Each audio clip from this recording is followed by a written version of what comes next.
ರಾಯಚೂರು ನಗರದಲ್ಲಿ ನಿನ್ನೆ ಆಯೋಜಿಸಲಾಗಿದ್ದ ಅಸಂಘಟಿತ ಕಾರ್ಮಿಕರಿಗೆ ಸ್ಮಾರ್ಟ್ ಕಾರ್ಡ್ ವಿತರಣೆ ಮತ್ತು ವಿವಿಧ ಯೋಜನೆಗಳ ಕುರಿತು ಅರಿವು ಕಾರ್ಯಕ್ರಮಕ್ಕೆ ಕಾರ್ಮಿಕ ಸಚಿವ ಸಂತೋಷ್ ಲಾಡ್ ಚಾಲನೆ ನೀಡಿದರು. ಕಾರ್ಯಕ್ರಮದಲ್ಲಿ ಶಾಸಕರಾದ ಬಸನಗೌಡ ದದ್ದಲ್, ಹಂಪಯ್ಯ ನಾಯಕ ಸೇರಿದಂತೆ ಹಲವು ಅಧಿಕಾರಿಗಳು ಪಾಲ್ಗೊಂಡಿದ್ದರು.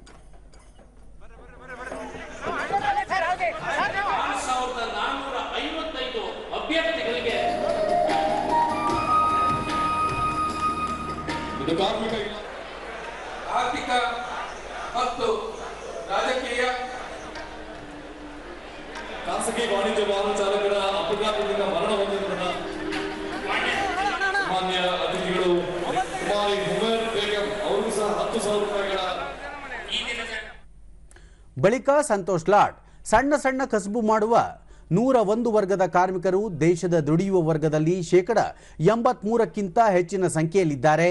ಅವರ ಜೀವನ ಮಟ್ಟ ಸುಧಾರಿಸುವ ನಿಟ್ಟಿನಲ್ಲಿ ಸರ್ಕಾರ ಕೆಲಸ ಮಾಡುತ್ತಿದೆ ಎಂದು ಹೇಳಿದರು.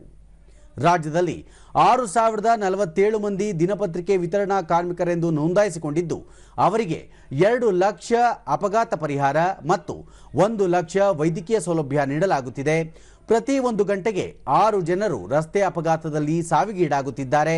ಈ ಬಗ್ಗೆ ಜಿಲ್ಲಾಧಿಕಾರಿಗಳು, ಜಿಲ್ಲಾ ಪಂಚಾಯತ್ ಮುಖ್ಯ ಕಾರ್ಯನಿರ್ವಹಣಾಧಿಕಾರಿಗಳು ಮತ್ತು ಸಾರಿಗೆ ಇಲಾಖೆಯ ಅಧಿಕಾರಿಗಳು ಕಾಳಜಿ ವಹಿಸಿ ಪ್ರತಿ ತಿಂಗಳು ರಸ್ತೆ ಸುರಕ್ಷತೆಯ ಬಗ್ಗೆ ಜಾಗೃತಿ ಕಾರ್ಯಕ್ರಮಗಳನ್ನು ರೂಪಿಸಬೇಕು ಎಂದು ಸೂಚನೆ ನೀಡಿದರು. ಸುಮಾರು 3 ಕೋಟಿಗೂ ಹೆಚ್ಚು ಜನರು ಈ ವ್ಯವಸ್ಥೆಯಲ್ಲಿ ಇರಬಹುದಂತಕ್ಕಂಥದ್ದು ವರದಿ ಇದೆ. ನಮ್ಮ ಕರ್ನಾಟಕ ರಾಜ್ಯದಲ್ಲಿ ಇವತ್ತು 5 ಲಕ್ಷಕ್ಕೂ ಹೆಚ್ಚು ಜನ ಈ ಗಿಗ್ ಎಕಾನಮಿ ಗಿಗ್ ವರ್ಕರ್ಸ್ ಆಗಿದ್ದಾರೆ ಬಂಧುಗಳೇ. ಇಡೀ ಭಾರತ ದೇಶದಲ್ಲಿ ಎಲ್ಲಿ ಅಂತ ಅವರಿಗೆ ಕಾನೂನು ಇಲ್ಲ. ಕರ್ನಾಟಕ ರಾಜ್ಯದಲ್ಲಿ ಪ್ರಪ್ರಥಮ ಬಾರಿಗೆ ನಾವು ಕಾನೂನನ್ನು ತಂದಿದ್ದೇವೆ. ರೂಲ್ ಕೂಡ ಫ್ರೇಮ್ ಆಗಿದೆ. ಮುಂದೆ ಬರ್ತಕ್ಕಂಥ ದಿನಗಳಲ್ಲಿ ಯಾರು ಗಿಗ್ ವರ್ಕರ್ ಕೆಲಸ ಮಾಡ್ತಾರೆ ಅವರಿಗೆ ಸಂಪೂರ್ಣವಾದಂತಹ ಸಾಮಾಜಿಕ ಭದ್ರತೆಯನ್ನ ನಾವು ಕೊಡ್ತಾ ಇದ್ದೀವಿ. ತಮ್ಮ ಗಮನಕ್ಕೆ ಈ ಸಂದರ್ಭಕ್ಕೆ ಹೇಳಿ. ಬಸನಗೌಡ ದದ್ದಲ್ ರಾಯಚೂರು ಜಿಲ್ಲೆಯಲ್ಲಿ ಅಂದಾಜು 400 ಕಾರ್ಖಾನೆಗಳಲ್ಲಿ ಕೆಲಸ ಮಾಡುವ ಕಾರ್ಮಿಕರಿಗೆ ಇಎಸ್ಐ ಸೌಕರ್ಯ ಒದಗಿಸಿಕೊಡಬೇಕೆಂದು ಸಚಿವರಿಗೆ ಮನವಿ ಮಾಡಿದರು. ಅದು ಬಹಳಷ್ಟು ಉಪಯೋಗಕ್ಕೆ ಆಗೋದಿಲ್ಲ. ಹಾಗಾಗಿ ಮುಂಬರುವ ದಿನಗಳಲ್ಲಿ ಹೆಚ್ಚಿನ ರೀತಿಯಿಂದ ಇಎಸ್ಐ ಹಾಸ್ಪಿಟಲ್ ಸೌಲಭ್ಯವನ್ನ ನಮ್ಮೆಲ್ಲ ಕಾರ್ಮಿಕರಿಗೆ ಆ ಸೌಲಭ್ಯಗಳನ್ನು ಸಿಗೋದಕ್ಕೆ ಉತ್ತಮವಾದಂತಹ ಮೇನ್ ಬ್ರಾಂಚ್ ಅನ್ನ ನಿರ್ಮಾಣ ಮಾಡೋದಕ್ಕೆ ಅವರ ಆದೇಶವನ್ನು ಮಾಡಬೇಕಂತ ಕೂಡ ಅವರಲ್ಲಿ ನಾನು ಮನವಿಯನ್ನು ಮಾಡಿ.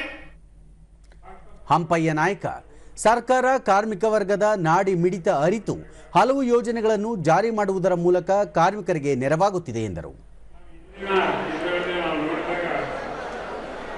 ಕಾರ್ಮಿಕರ ಬಗ್ಗೆ ಬೆಲೆ ಮಾತಾಡ್ತಿದ್ದಾಗಿ ಕಾರ್ಮಿಕರು ಒಳ್ಳೆ